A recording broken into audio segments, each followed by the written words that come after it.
Hello there, welcome to DaveTech YouTube channel, and in this short video, I will show you how to download and install the UEFA TV app to your Hisense Smart TV. If you find this video helpful, like, subscribe, and share for more important videos like this.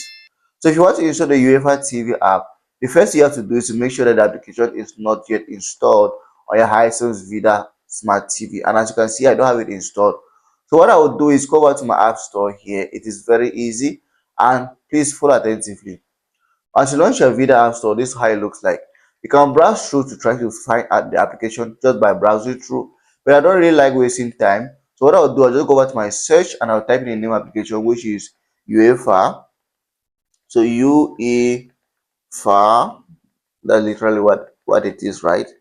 UEFA, and I'm just going to go ahead and search, and this is what I'm going to get, the UEFA TV.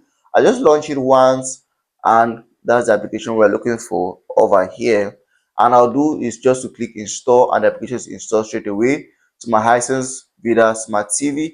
And that's the application. You can launch it over here and see if it's actually it. And that's about the video. If you find it helpful, make sure to like, subscribe, and share for more important videos like this.